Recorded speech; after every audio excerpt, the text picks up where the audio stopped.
Tahun 2025 ditandai dengan diplomasi agresif yang dilakukan Presiden Prabowo Subianto. Sepanjang tahun ini Prabowo melakukan lawatan tak kurang dari 25 negara. Benang merah yang bisa ditarik dari seluruh kunjungan itu adalah Indonesia ingin membangun poros diplomasi multi arah, tidak bergantung pada satu kekuatan, meningkatkan kapabilitas pertahanan dan geopolitik Indonesia, serta mengamankan investasi besar dan kerjasama ekonomi strategis. Tujuan besarnya adalah membangun kekuatan kemandirian Indonesia.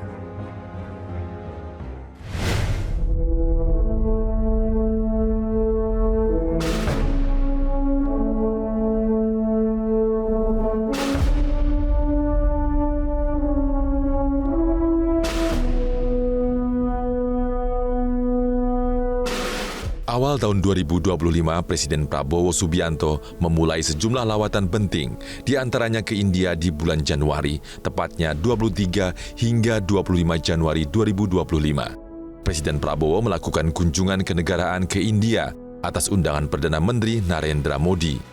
Presiden Prabowo menjadi tamu kehormatan utama atau chief guest pada perayaan Hari Republik India ke-76. Indonesia adalah salah satu dari sedikit negara yang pemimpinnya diundang sebagai tamu utama untuk perayaan tersebut, mengikuti jejak Presiden Soekarno, SBY, dan Jokowi. Agenda utama kunjungan Prabowo ke India adalah bertemu dengan Perdana Menteri Narendra Modi dan Presiden Draupadi Murmu di Rashtrapati Bhavan. Kunjungan penting lainnya terjadi pada April, tepatnya pada 9 hingga 13 April. Presiden Prabowo melakukan serangkaian kunjungan ke Timur Tengah, antara lain ke Uni Emirat Arab, Turki, Mesir, Qatar, dan Jordania. Kunjungan kenegaraan ke Turki dilakukan pada 9 hingga 11 April 2025 untuk melakukan pertemuan bilateral dengan Presiden Recep Tayyip Erdogan di Istana Kepresiden di Ankara. Kedua pemimpin menegaskan pandangan yang sama dan bersatu suara mengenai dukungan terhadap Palestina dan komitmen untuk kerjasama dalam pembangunan kembali Gaza. Kita ingin mendapat masukan, pemikiran-pemikiran, pandangan-pandangan para pemimpin di kawasan ini. Tentunya kita semua berpikir bagaimana kita bisa membantu penyelesaian masalah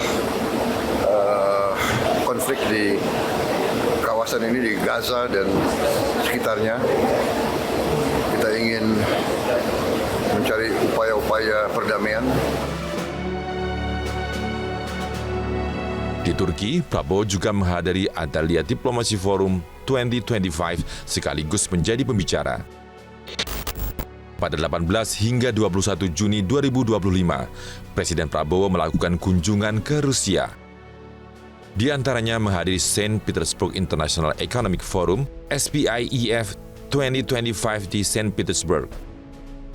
Pada kunjungan ini juga melakukan pertemuan bilateral dengan Presiden Rusia Vladimir Putin di Kremlin, Moskow. Kedua negara sepakat untuk memperdalam kerjasama pertahanan teknis, termasuk pemenuhan kebutuhan alat utama sistem persenjataan alutsista TNI, serta pelatihan dan pertukaran ahli bidang militer, energi, dan nuklir. We have vast forests, we have vast minerals, we have a lot of commodities that are useful for the world, but this has to be managed well. And therefore, in my opinion, every country needs its own economic policy and its own economic philosophy. One of the big mistakes of many countries in Southeast Asia is that we tend to always follow the biggest and the most powerful power in the world. Pada Juli, tepatnya pada 5 hingga 9 Juli 2025, Presiden Prabowo menghadiri KTT BRICS ke-17 di Rio de Janeiro, Brazil. BRICS sendiri merupakan kelompok kerjasama di bidang ekonomi dan geopolitik dengan anggota utama terdiri dari Brazil, Rusia, India, China, dan South Africa. Pada September, tepatnya 2 hingga 3 September 2025, Presiden Prabowo melakukan kunjungan resmi ke Beijing atas undangan Presiden Xi Jinping dalam rangka menghadiri peringatan 80 tahun kemenangan Perang Perlawanan Rakyat Tiongkok dan bertemu dengan berbagai pemimpin dunia. Presiden Prabowo sejatinya diharapkan kehadirannya pada 31 Agustus, namun keberangkatan tertunda karena di dalam negeri tengah terjadi dinamika politik dengan maraknya aksi demonstrasi di tanah air. Presiden Prabowo menegaskan bahwa kerjasama dengan Tiongkok dipastikan tidak mengubah sikap politik luar negeri Indonesia yang bebas aktif. Pada 19 hingga 20 September 2025, Presiden Prabowo melakukan kunjungan kerja ke Osaka, Jepang untuk meninjau dan memberi dukungan kepada Pavilion Indonesia di World Expo 2025 Osaka. Fokus diskusi mempromosikan visi Indonesia Emas 2045, menarik investasi serta memperkuat kerjasama di sektor pariwisata dan perdagangan. Kehadiran dan dukungan Presiden Prabowo di Pavilion Indonesia membuahkan hasil signifikan berupa komitmen investasi senilai 23,8 miliar dolar Amerika Serikat atau setara 386 triliun rupiah dari berbagai investor global yang tertarik dengan proyek strategis Indonesia. Dari Jepang, Presiden Prabowo bertolak ke Amerika Serikat. Kegiatan utamanya menghadiri Sidang Umum Perserikatan Bangsa-Bangsa ke-80 di New York. Presiden Prabowo mendapat kehormatan untuk berpidato di Sidang Majelis Umum PBB yang menjadi panggung utama diplomasi Indonesia untuk menyuarakan kepentingan negara berkembang. Dalam pidatonya, Presiden Prabowo menegaskan kembali dukungan tegas Indonesia terhadap solusi dua negara atau two-state solution sebagai jalan menuju perdamaian abadi di Palestina. I would like to reiterate again Indonesia's complete support for the two-state solution in Palestine. We must have an independent Palestine. But we must also recognize, we must also respect, and we must also guarantee the safety and security of Israel. Only then we can have real peace, and no longer hate and no longer suspicion. The only solution is this two-state solution.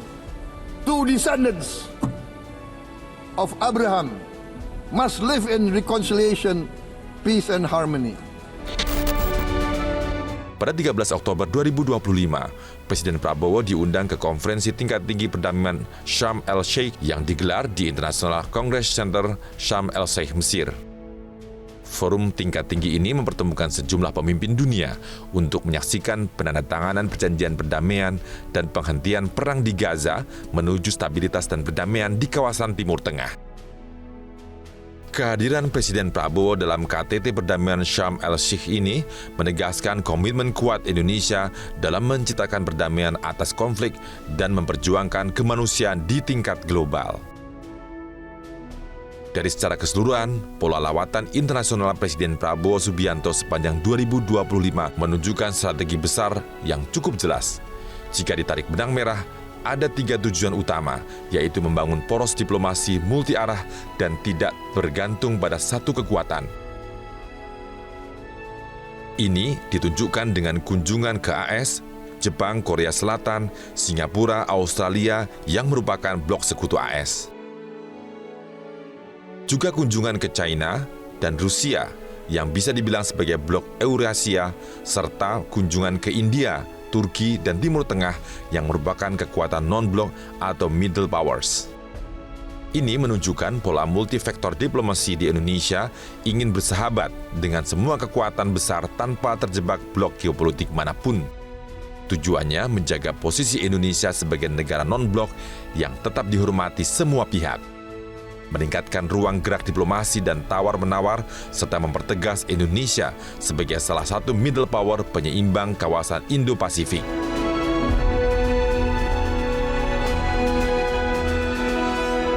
Jelajahi cara baru mendapatkan informasi. Download Metro TV Extend sekarang.